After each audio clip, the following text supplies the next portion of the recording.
The door flew open with a crash that rattled the cheap motel mirror, and there he was, Mr. Harlan, all 6'3" of him, his broad shoulders filling the frame like a storm cloud blocking out the sun. Hudson? What the hell? His voice cracked.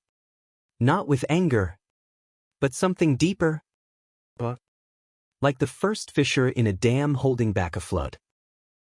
I stood frozen, shirtless in the dim light, my jeans unzipped and pooling at my ankles, heart slamming against my ribs as his eyes, those piercing blue eyes I'd stolen glances at for years, locked onto mine, not with shock, but with a hunger that mirrored the ache I'd buried since high school.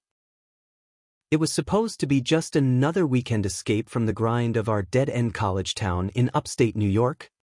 A quick road trip to the Finger Lakes with my best friend Jake to drown out the monotony of part-time barista shifts and endless econ lectures. But Jake had bailed last minute, some fight with his girlfriend, the kind that ended with slammed doors and unanswered texts, and suddenly it was just me, rattling around alone in this lakeside motel room that smelled like pine cleaner and regret. I'd stripped down to shake off the drive sweat, towel slung over my shoulder, when the knock came. Not a polite tap, but an insistent pound, like whoever it was knew I was here. I yanked the door open without thinking, and bam, there stood Jake's dad, Ethan Harlan, looking like he'd aged a decade in the 2 years since graduation. His salt and pepper hair tousled from the wind off the water. Flannel shirt unbuttoned just enough to show the silver chain nestled in the dark hair of his chest. Ethan Harlan wasn't just any dad. He was the kind of man who commanded a room without trying. A high school history teacher turned real estate broker who'd built a life in our sleepy suburb of Elmwood with calloused hands and a laugh that could disarm a firing squad.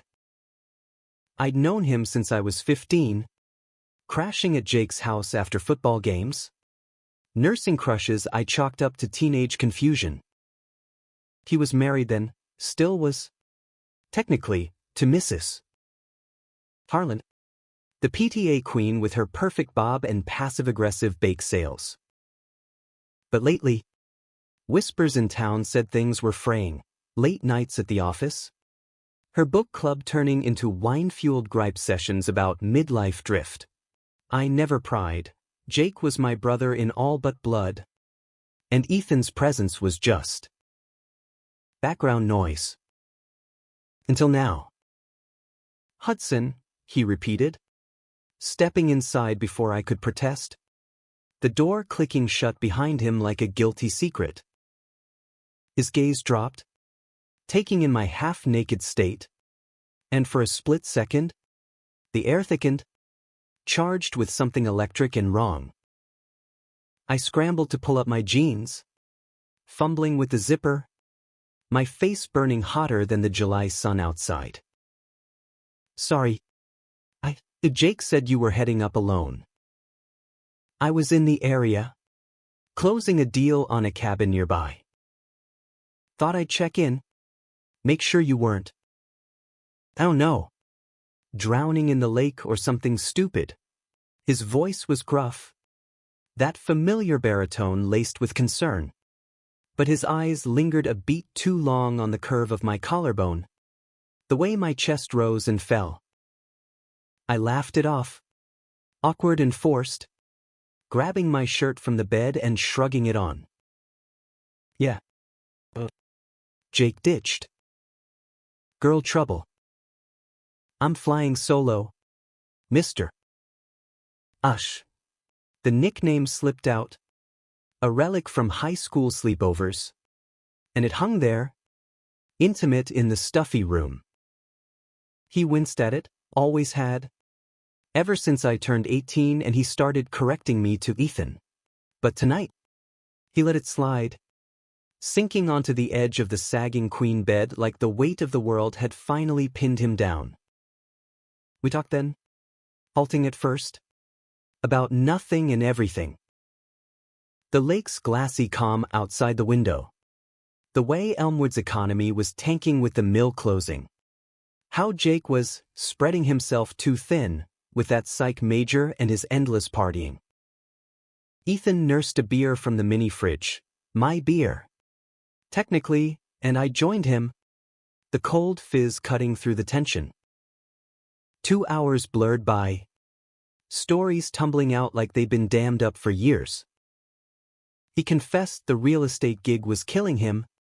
Soul-sucking open houses for McMansions no one could afford. I admitted the real reason I'd picked this motel.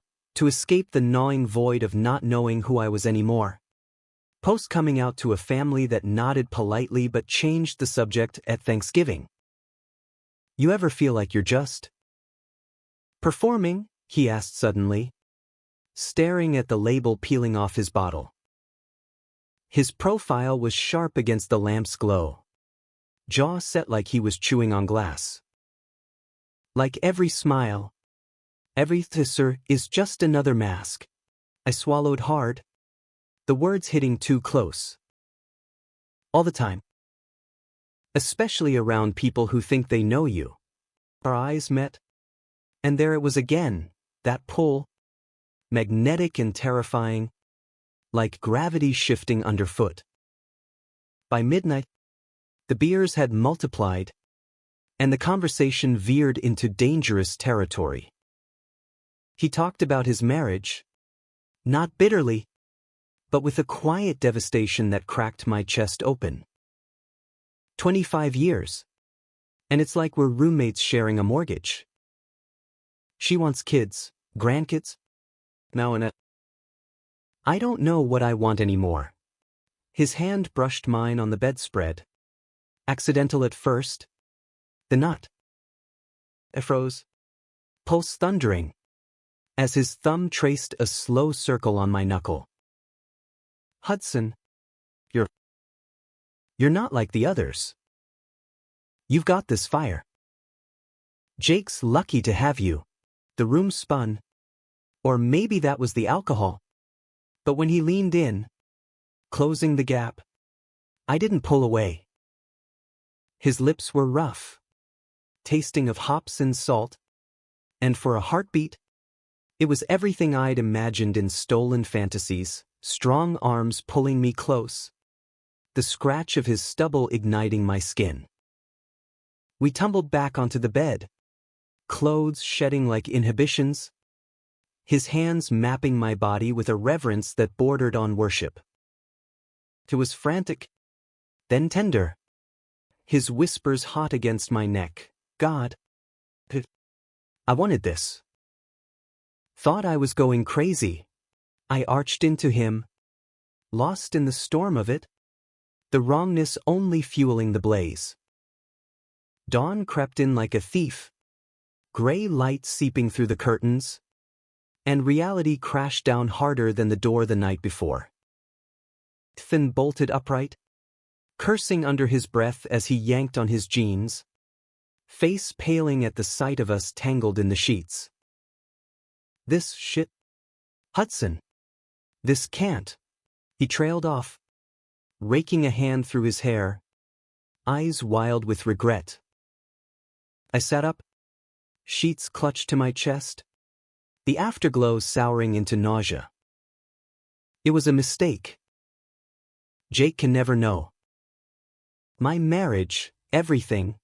I nodded, throat tight, but the words stuck like thorns. Yeah. Mistake. He dressed in silence, avoiding my gaze, then paused at the door, hand on the knob. You're a good kid. Don't let this taint you. And then he was gone, the engine of his truck rumbling to life outside, leaving me adrift in the wreckage. Back in Elmwood the next day, I threw myself into routine shifts at the coffee shop, late-night cram sessions with Jake, who was none the wiser, slapping my back with, "Thanks for covering, bro," like nothing had shattered. But Ethan haunted me, a glimpse of his truck in the grocery lot, a voicemail from Jake mentioning, "Dad's been weird," locked in his study all week. I told myself it was over. Buried it deep. But desire doesn't die easy, it festers. 2 weeks later, Jake dragged me to a backyard barbecue at his place, the annual Harlan end-of-summer bash. Complete with ribs smoking on the grill and neighbors in khakis swapping small talk about fantasy football. Almost bailed, stomach churning at the thought of facing Ethan, but Jake's puppy dog eyes won out. Small. Dad's making his famous sauce. It'll be lit. The backyard buzzed with laughter. Kids chasing fireflies as the sun dipped low, painting everything in honeyed gold. I nursed a soda by the fence, eyes scanning despite myself, until he appeared, apron tied around his waist, flipping burgers with that easy charisma. Our gazes collided across the lawn, and time stuttered. He looked wrecked, shadows under his eyes, but when he smiled at a neighbor's joke, it was like a knife twist. He cornered me later, by the shed, away from the crowd. We need to talk, he muttered, voice low. Urgent. Sweat beaded on his forehead, not from the heat. Last week. I haven't stopped thinking about it. About you. My heart lurched, a traitorous thrill sparking despite the alarm bells. Finn, your wife's inside. Jake's right there. This is insane. I know. He stepped closer, the scent of charcoal and cologne enveloping me, his hand grazing my arm. Electric? Forbidden. But it's not just the lake. It's been building. The way you look at me, Hudson, like you see the man, not the dad, not the husband. His breath hitched, fingers tightening. Tell me I'm wrong. You're not. The admission slipped out, raw and reckless, and then we were kissing again, hidden in the dusk, his body pressing me against rough wood. It was brief, desperate, but it ignited everything, the ache, the longing, the impossible dream of more. We fell into a rhythm after that, stolen moments carved from the cracks of normalcy. Late-night drives to the quarry outside town, where we'd park under the stars, hands exploring in the cab of his truck. Whispers of "this is us against the world," mingling with gasps. Weekday afternoons when Jake was at class, I'd slip into their empty house under the guise of borrowing tools, and Ethan would meet me in the garage, door barely shut before we'd collide, his strength pinning me to the workbench amid the smell of oil and sawdust. It was intoxicating, this secret life, his experience unlocking doors in me I didn't know existed, teaching me the language of touch, trust. He'd trace the freckles on my shoulders with calloused fingertips, murmuring poetry from his old lit classes, let me not to the marriage of true minds admit impediments. And I'd believe him, in those fevered hours, that we could rewrite the rules. But shadows loomed. Jake started noticing my distracted silences during Mario Kart marathons, the way I'd flinch at mentions of his dad. You okay, man? You've been ghosting. I'd brush it off with jokes about final stress, but guilt gnawed like acid. Was fraying, our encounters grew frantic, laced with urgency, as if he sensed the endgame. Had up the ante, announcing a renewal retreat in the Poconos, her eyes sharp with suspicion during family dinners. Ethan's been so distant, she'd say, and I'd choke on my water. Invisible no more. The betrayal came swift and savage. On a crisp October evening when leaves carpeted Elmwood streets like spilled blood. Jake texted me to come over, emergency, Voice shaky on the call. I arrived to chaos. Ethan and Laura mid-scream in the kitchen. Plates shattered on the tile. Jake pale in the doorway. Dad's cheating. He spat when I pulled him aside. Eyes red-rimmed. Mom found texts. Some guy from work. She thinks. My blood iced over. Ethan caught my eye across the room. Face ashen. And in that instant, I knew. Not some faceless colleague, me. The phone buzzed in his pocket. My last message, Corey tonight? Miss you. Laura snatched it, throwing, her gasp slicing the air. Hudson? Hudson freaking Ellis? Jake's best friend? The room erupted. Jake lunged at his dad, fists flying in a blur of rage and heartbreak. You sick bastard! With Hudson? My Hudson? I backed away. World tilting. As Laura's sobs turned to shrieks. Neighbors peering through curtains like vultures. Ethan didn't fight back. Just took the punches. Blood trickling from his lip. Eyes locked on mine in silent apology. I'm sorry, he mouthed. And it broke something fundamental in me, the illusion that love like ours could survive the light. I fled into the night. Jake's curses chasing me down the block. Don't come back. Traitor. The autumn chill biting through my jacket like judgment. Days blurred into a haze. Jake's blocks on every platform. Ethan's unanswered calls. Laura's lawyer-voiced voicemails demanding I stay away. Elmwood shrank around me. Whispers following like smoke. The gay kid who seduced the married dad. The homewrecker in flannel and faded jeans. But in the quiet aftermath, as winter dusted the lake with frost, I found fragments of grace. Therapy sessions at the community center, where a no-nonsense counselor with tattoos peeking from her sleeves unpacked the tangle, how Ethan's midlife unraveling had latched onto my own search for belonging. How betrayal wasn't just his, but ours. A shared fracture. Jake resurfaced months later. A tentative coffee at the shop. His hug tentative but real. I get it now. Dad's mess wasn't all you. We're working on family counseling. No forgiveness. Not yet.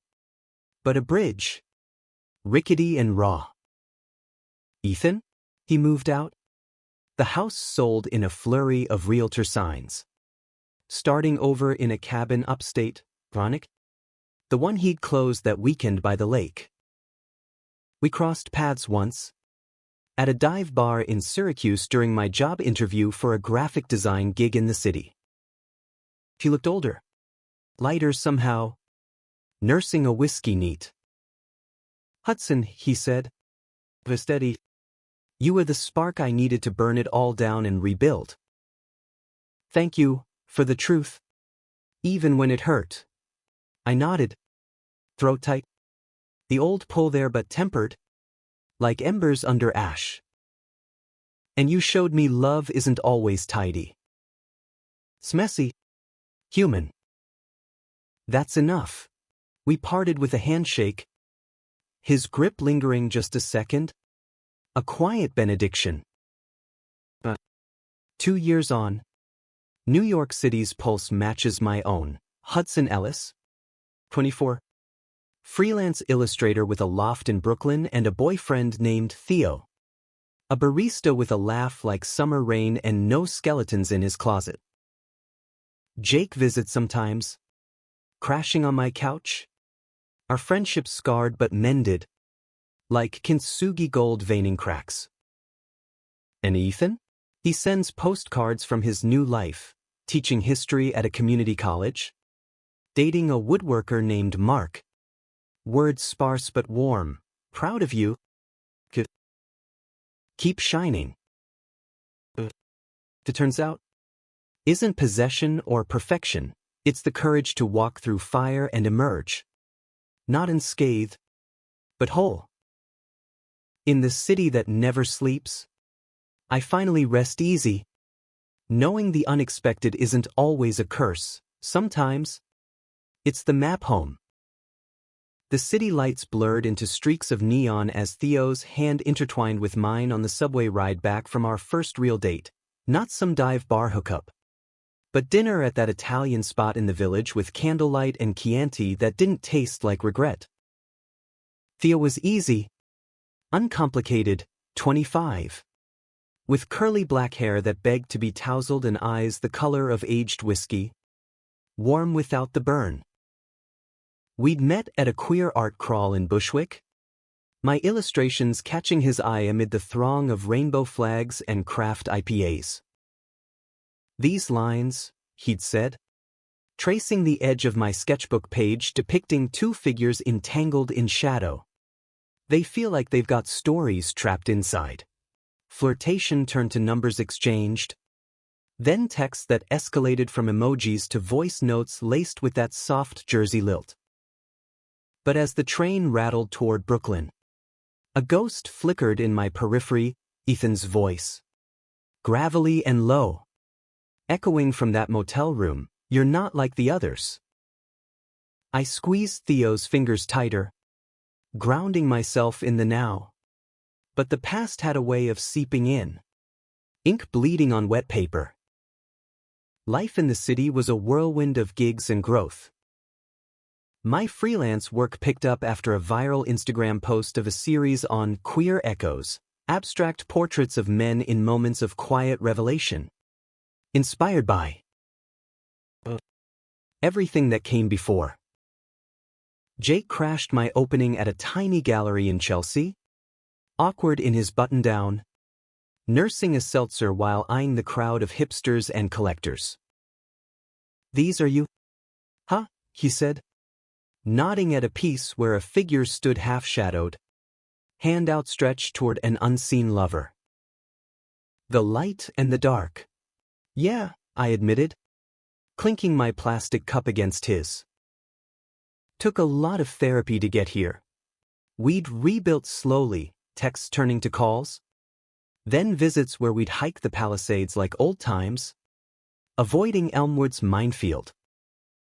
He was engaged now, to a psych resident named Mia with a no bullshit vibe that reminded me of his mom. Pre-meltdown. "Dad's good," Jake added casually, like it was weather report. Sent me a photo from his cabin. "Mark built this epic deck." They're talking rings. The pang hit. Not jealousy, but something softer, relief. Maybe. Laced with the ache of what if. "Tell him." "Congrats from me." Jake's eyes softened. The old bridge holding. Theo fit into my chaos like a missing puzzle piece. Our nights a tapestry of rooftop stargazing and lazy Sundays cooking pasta from scratch. His laughter chasing away the echoes. Sex with him was playful, exploratory, no weight of worlds on our shoulders. Just bodies learning rhythms without the shadow of secrecy. "You're intense," he murmured one night, tracing the scar on my hip from a quarry tumble. In the best way. Like you've lived a dozen lives already. If only he knew. I hadn't told him about Ethan, not the full story. Anyway. Sketched the outlines over wine one evening. The older man. The fallout. "It shaped me," I said. "Taught me boundaries." Theo listened, chin propped on his hand. No judgment in those whiskey eyes. "Sounds like it lit a fire under you." I'm here for the blaze. But fires have a way of reigniting unbidden. It happened at a holiday market in Union Square. December's chill nipping at scarves and gloves. The air thick with mulled cider and pine.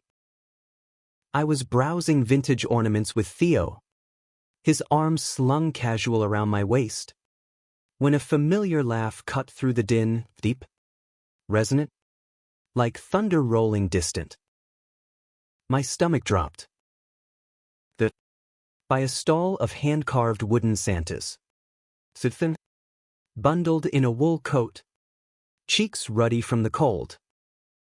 Beside him, a man with salt-streaked beard and flannel sleeves rolled up, broad-shouldered like a lumberjack from a fairy tale. Mark? I presumed. They haggled over a nutcracker, Ethan's hand on Mark's lower back. Easy affection that twisted the knife just a fraction. He saw me before I could duck away, blue eyes widening in that motel room shock. Hudson, the word carried, pulling Theo's gaze. Ethan extricated himself, approaching with measured steps, Mark trailing with a curious smile. Holy, look at you. City suits you. Yeah, I managed. Throat dry. Forcing a grin. Freelancing. Surviving. You. Theo's arm tightened subtly. A silent who's this? Same old, teaching. Flipping houses on weekends. His gaze flicked to Theo, softening with genuine warmth. Who's the lucky guy? Theo, I introduced. And they shook hands. The moment surreal as a dream sequence. Mark joined. All easy charm. Ethan's told me about you, the artist who kicked his ass into gear. Laughter rippled, diffusing tension. But under it, Ethan's eyes held mine a beat too long. A silent you okay? We chatted surface level, Jake's wedding plans. My latest exhibit, until the cold drove us to part ways with hugs that lingered on the edge of platonic. As Ethan pulled back, his whisper brushed my ear, you're glowing. Proud doesn't cover it. Back in the loft that night, Theo flopped onto the couch, unwinding his scarf. Old flame, no accusation, just curiosity. I hesitated, then nodded, sinking beside him. Yeah. The one from back home. Best friend's dad, cliché as hell. The words tumbled out then. The full confession, the door crash. The lake. The quarry. The shatter. Theo listened, fingers toying with mine, face unreadable until the end. Damn, he breathed, pulling me close. That's epic. Tragic, but epic. Makes sense why you're so guarded sometimes. The pause. Then, thanks for trusting me with it. Trust. The word anchored me, and in his arms, the past receded, not erased, but contextualized, a chapter, not the whole book. Spring bloomed defiant in the city, cherry blossoms rioting along the Eftir, and with it came opportunity, a commission for a mural at a queer youth center in Harlem. Walls alive with stories of resilience. I poured Ethan into it subliminally, the strong lines of a mentor figure guiding a younger silhouette toward light. No faces, just forms in conversation. Theo helped paint, his strokes bold beside my precise ones, our laughter echoing off scaffolding. Jake's wedding was the real test, a garden affair in Elmwood. Maypole ribbons fluttering under a sky bruised with thunderheads. I flew in solo, Theo had a gallery shift, but sent a text, knock, am dead. Love you. The words still startled, fresh as spring rain. The ceremony was heartfelt, Mia radiant in lace, Jake beaming like he'd won the lottery. Ethan sat front row, beside Laura. So, they were divorced now. Amicable. Co-parenting from separate homes. She looked poised, chatting with aunts, while he fiddled with his tie, ever the reluctant suit. Our eyes met during vows, and I saw it, the echo of our own unspoken promises. Fragile but formative. Reception under tents. Fairy lights twinkling as rain pattered soft. Jake pulled me into a bear hug during his toast rounds. You made it. Means everything. We danced later. Awkward dad-son sway to an old Springsteen track. His whisper slurred with champagne. Dad says hi. 'Tis different now. Better. I found Ethan by the dessert table. Plate of tiramisu untouched. Hudson. You clean up nice. His smile crinkled the corners of his eyes. Genuine. Mark couldn't make it. Work. But yeah, it's good. Real. The beat. Then, heard about the mural. Saw pics online, powerful stuff. Thanks. This. Cathartic. The air hummed with unsaid things. But we let them lie. Toasting with plastic flutes. To new chapters. Here. His gaze held steady. No hunger now, just respect. A father's pride borrowed for a son he'd never claimed. As I boarded the red-eye back to JFK, Elmwood fading below like a watercolor wash, I texted Theo a photo of the cake topper, 2 grooms in tuxes. Survived. Miss you.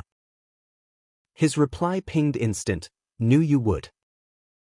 Home soon, pizza and bad movies? Not a place, but a person, a choice. In the hum of the plane, I closed my eyes. The unexpected paths converging, betrayal's scar tissue toughening me for this tender now. Was less about avoiding the crash and more about learning to fly through the debris. Summer scorched Brooklyn into a haze of fire escapes and iced lattes. The kind of heat that turned lofts into saunas and tempers to tinder. Theo and I navigated it with gelato runs to that hole in the wall on Atlantic and midnight dips in the East River. His hands steady in mine as we dodged the current's pull. Our rhythm deepened, shared grocery lists pinned to the fridge. His paint-splattered jeans folded in my drawer.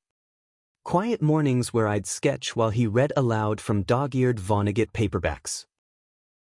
It was domestic, unhurried, the antithesis of the frenzy I'd known before. And it scared me how much I craved it. Yet, fractures spiderwebbed beneath the surface. A gallery rejection hit hard, my Queer Echoes series deemed too introspective for mass appeal, the email's polite sting landing like a slap. Theo found me slumped at the kitchen table, pencils scattered like shrapnel. Hey, he said, sliding a beer across the scarred wood. Rejection's just the universe's way of saying, try harder. Remember that piece you did after Elmwood? Born from pain. And it slayed. I cracked a smile. Clinking bottles. Yeah. Pain's in short supply these days. But his words lingered, nudging me toward the canvas. That night, I started a new series, unexpected turns, vignettes of pivots, lovers parting at crossroads, figures emerging from fog into clarity. Ethan's influence ghosted the edges, not as regret, but as blueprint. Jake called midstroke, his voice crackling over the line from a honeymoon in Costa Rica. Mia's obsessed with your Insta, says we need Hudson originals for the nursery. Laughter bubbled. Easy now. The old wounds scabbed over. Dad's in town next month for a conference. Thinks you should link up, collab on some history-infused art for his class. My brush paused. Paint dripping cobalt onto the dropcloth. Seriously? After everything. He's over it. Therapy magic. Says you two had a moment that clarified shit. The pause. Then softer. I get it now. Plus weird. Forgives weird. The invite hung. Tempting. Ethan in the city, neutral ground. No lakeside motels or family backyards to haunt. I mulled over rooftop beers with Theo. City skyline jagged against twilight. Go, he urged. Legs tangled with mine on the AstroTurf. Closure's hot. Plus Free history lesson. The meetup was coffee at a Soho spot. All exposed brick and overpriced pour-overs. Tourists milling like extras in a rom-com. Ethan arrived early. Nursing an Americano. Looking professorial in chinos and a button-down rolled to elbows. Silver in his hair catching the light like frost. Hudson, he greeted. Standing for a half-hug that smelled of sandalwood and old books. Vug. Settled. We dove in. The awkwardness evaporating like morning mist. He pulled out sketches, rough timelines of queer icons for his syllabus. Bayard Rustin. Harvey Milk. Threads of resilience woven through American grit. Thought your style could breathe life into him. Make history human.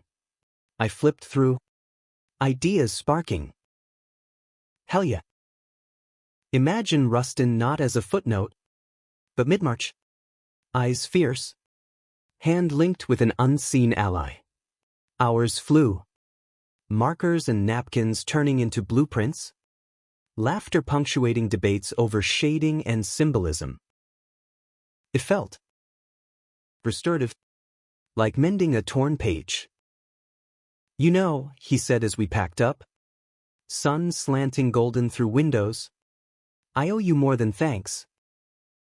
That summer, it forced me to face myself. Divorced. Building something real with Mark. Couldn't have without the push. I nodded. Steering my drags. And me? You showed me desire doesn't define you, it refines you. The beat. Then, Theo's great. Steady. His smile was paternal, tinged with whist. Good. You deserve steady. No undercurrent. Just truth, human. Unadorned. The collab bloomed into an exhibit at Ethan's college. A pop-up gallery in the student union titled Echoes of the Unwritten. My murals flanked his timelines. Colors bleeding into facts. A figure emerging from 1950 shadows. Fist raised in quiet defiance. Opening night drew a crowd, students with pronouns pinned to backpacks. Alumni in tweed. Jake and Mia beaming from the front row with a toddler in tow. Their surprise gift to the event. Taus tut besaime. Arm around my waist. Whispering commentary as Ethan took the mic. History isn't dates and decrees, Ethan boomed. Voice carrying that old thunder. It's the stories we dare to tell, the loves that defied. The turns that transformed. His eyes found mine in the sea of faces. A nod of shared authorship. Over cheap wine and cheese cubes, the student approached, non-binary, with blue-streaked hair and a sketchpad clutched like armor. This piece, they said, gesturing to my Rustin, it's like seeing myself in the margins. Thank you. Their voice cracked, and I pulled them into a hug, the impact rippling outward.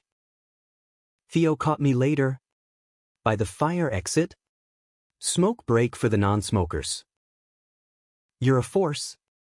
You know that? Changing lives while you sketch. His kiss was soft. Farming. And in it, basic future. Weddings. maybe kids. A life unscripted but ours. Fall crept in with amber leaves carpeting Washington Square Park, where Theo proposed on a bench by the arch, not with fanfare, but a simple ring pop and a grin. Marry me? Or at least, let's make this official before I chicken out. Laughter first, then tears. my yes a whisper into his collar. The wedding was small. A rooftop affair in June. String lights and sunflowers against the skyline. Jake officiated, voice steady as he bound our hands with a velvet cord. "Hudson," he said, eyes misty, "you've been my anchor through storms. Here's to calm seas." Ethan sat third row, Mark's hand in his. Their presence a quiet blessing, no speeches, just a post-ceremony toast where he clinked glasses with Theo, "Take care of my favorite artist." Vows exchanged. Rings slid on, Theo's a hammered silver band etched with our initials. Mine plain gold. Grounding. As we danced under the stars, his cheek against mine, he murmured, "Unexpected.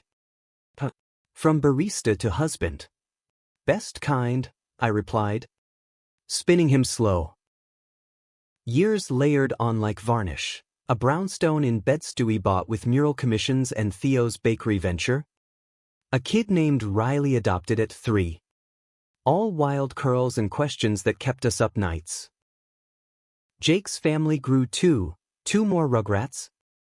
Holidays a boisterous clash of Harlans and Elises. Old grudges dissolved in pie and football. Ethan retired early. Him and Mark traveling. Photos of them in Yellowstone. Arms around geysers. Or Tuscany. Wine glasses raised. One Christmas card landed with a note, "Riley's got your fire. Hudson. Keep fanning it." In quiet moments, tracing Theo's laugh lines or Riley's crayon masterpieces, I reflected on that motel door swinging wide, not a curse, but catalyst. Betrayal had been the scalpel, carving space for this abundance.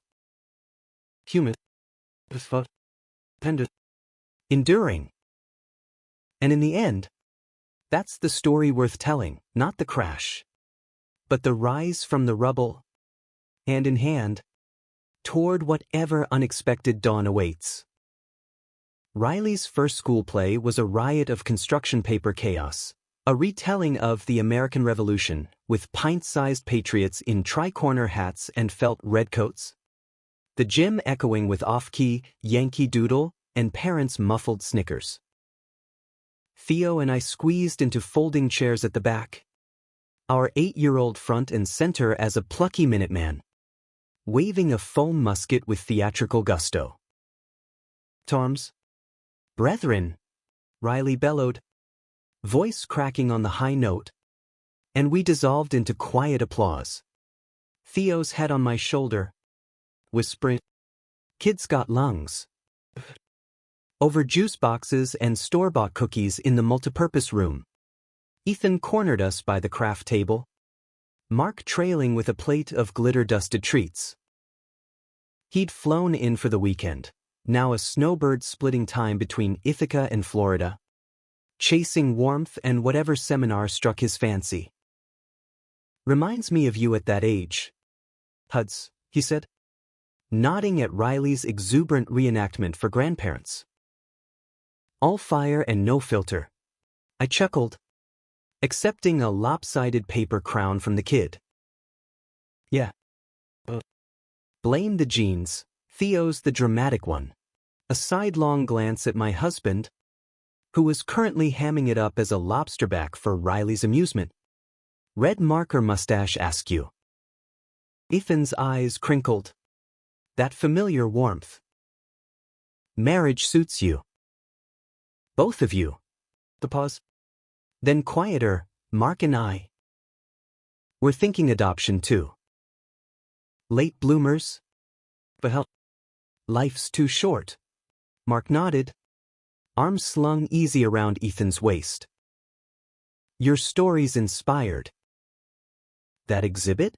Still use slides in my workshops." Their life was a testament, cabin expansions, joint art classes, a quiet queerness that bloomed post-storm. Jake arrived late, Mia wrangling twins in tow, scooping Riley into a whirl. "Uncle Jake!" Squeals ensued. The family knot tightening as we migrated to our usual post-event diner, greasy spoons and bottomless coffee. Elmwood's orbit pulling us back periodic like a tide. Over pancakes stacked like Jenga towers. Conversation meandered. Riley's obsession with dinosaurs. T-Rexes were basically gay icons, fierce and fabulous, Theo quipped. Mia's promotion to department head. The twins' bilingual babble. Ethan steered to deeper waters. As was his way, teacher to the end. Read this book lately? The Velvet Rage, on queer midlife. Hits different now. I leaned in, fork midway to mouth. Theo and I did a book club on it last year. The part about authenticity? Spot on. No more masks. Preach, Mark chimed. Clinking mugs. Ethan here was a pro at compartmentalizing, pre-you. The table stilled a fraction. But Ethan just squeezed Mark's knee under the formica. Unfazed. And now? Wide open. Thanks to a certain door crash. Laughter rippled. Diffusing any charge, history reclaimed. Not as shame, but shared lore. Jay caught my eye. A subtle nod, we're good. That night, back in the brownstone, Riley crashed early, sugar high fading to snores. Theo and I uncorked a Cabernet on the stoop. City hum a lullaby. Ethan's cool, he said, swirling his glass. Deco. No weird vibes. None, I agreed. Though a flicker stirred, gratitude, laced with the faint echo of what ignited it all. He's family now. The extended, complicated kind.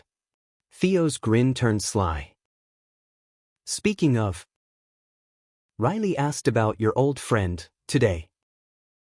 The one who taught Daddy art. Think it's time for the PG version. I barked a laugh, pulling him close.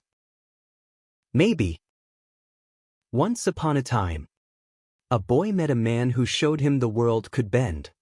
Years folded like accordion pleats, Riley's teens a tempest of identity quests, pronouns shifting. Crushes confessed over midnight tacos. Our role as steady harbor amid the swells. Theo's bakery expanded to a second location. Scents of sourdough and cinnamon wafting through neighborhoods like invitations. My art evolved, murals to installations. One at MoMA PS1 exploring intergenerational queerness. Threads from Ethan's timelines woven into fiber optics that pulsed like heartbeats. The call came on a drizzly April afternoon. Theo elbow deep in dough. Me sketching at the island. Jake's number flashed. Voice wrecked, Dad's sick. Colon cancer, stage 3. Caught it late, he ignored the signs. The world tilted. Coffee mug shattering on tile. Invincible Ethan. Felled by cells gone rogue. We rallied, flights booked. Riley pulled from school with promises of grandpa stories later. The cabin in Ithaca was a time capsule, bookshelves sagging under tomes. Mark's carvings lining mantels. But now infused with hospital chill, for stands in corners. Pill bottles rattling like maracas. Ethan lay propped in bed. Gaunt but grinning. Oxygen mask dangling like a rejected prop. Look at this crew, he rasped. Eyes lighting as we filed in. My motley family. Jake hovered. Point. Mia corralling the kids in the den with puzzles. Mark bustled to his stoicism cracking in quiet moments. Riley perched on the bed's edge. Small hand in Ethan's. Tell me about the revolution again. Grandpa E. Ethan obliged. Voice weaving Paul Revere's ride with tangents on hidden loves in history's folds, Lafayette's unspoken affections. Soldiers' coded letters. Kid. Change starts with one midnight run. Guts over glory. Tears pricked, I swallowed them. Sketching idly on a notepad, Ethan's profile. Fierce even in frailty. Lines etching stories untold. Evenings blurred into vigils. Board games that dissolved into reminiscences. Mark's stews simmered slow. Theo's baked goods a daily delivery of comfort carbs. One night, as rain lashed windows, Ethan beckoned me to the porch swing, blanket draped against the damp. Hudson, he started. Breath labored. No bullshit time. That summer. It saved me. Woke me up to live true. Not just exist. I gripped the chain. Throw tight. You saved me too. Showed love's worth the wreckage. He nodded. Eyes distant on the tree lean. Tell Theo. And the kid. Authenticity's the real revolution. Pass it on. A cough racked him, but his hand found mine. Steady as ever. Proud of you. Always. He slipped away a week later. Dawn breaking gold over the lake. Poetic. Understated. Like the man. The funeral was lakeside. A scatter of ashes on wind-whipped water. Toasts with craft IPAs and stories that peeled back layers. The history prof who'd smuggled queer lit into syllabi. The dad who'd learned too late but loved fiercely after. Back in Brooklyn. Grief settled like sediment. Stirring in unexpected swells. Riley's sudden silences. Theo's quiet vigils with old mixtapes of Ethan's Springsteen covers. Jake and I leaned harder. Weekly calls turning confessional. His climb through grief's ranks. Fatherhood's dual edge of joy and echo. One evening. Sorting Ethan's bequeath box. Letters. A worn copy of Whitman inscribed to the body electric. I found a note tucked in the leaves. Hudson, you were the unexpected that made sense. Burn bright. Tears blurred ink. But resolve sharpened. A final mural. Dedicated. At the youth center. Harlan's horizon. A horizon line where figures linked arms across generations. Light-piercing clouds. Turning storm to spectrum. Opening night. Crowd thick with faces old and new. Jake toasting with Mia. Mark beaming beside a scholarship student. Theo's arm anchoring me. Riley, now lanky at 12, unveiled the plaque for Ethan, teacher, lover, trailblazer. As flashes popped and murmurs swelled, Theo leaned in, he'd love this. We all do. And in that throng, unexpected grace bloomed, not erasing loss, but alchemizing it. Ethan's legacy wasn't in the crash, but the continuum, from a motel door ajar to horizons vast. Love's thread weaving through, unbreakable, unbound. Life marched on. Resilient as ever, Riley's prom with a date who quoted Whitman. Theo's empire of eclairs. My canvases claiming walls from Seattle to Savannah. Jake's clan swelled with a third. Holidays a cacophony of kin both blood and chosen. Mark remarried years later. A quiet ceremony where we raised glasses to absent friends. The lake mirroring stars. In quiet coda moments, Theo's head on my chest. Pulse sinking like a lullaby, I whispered thanks to the ether, for the walk-in, the whirlwind, the wisdom forged in fire. Unexpected? Absolutely. But in its wake, a life profoundly, humanly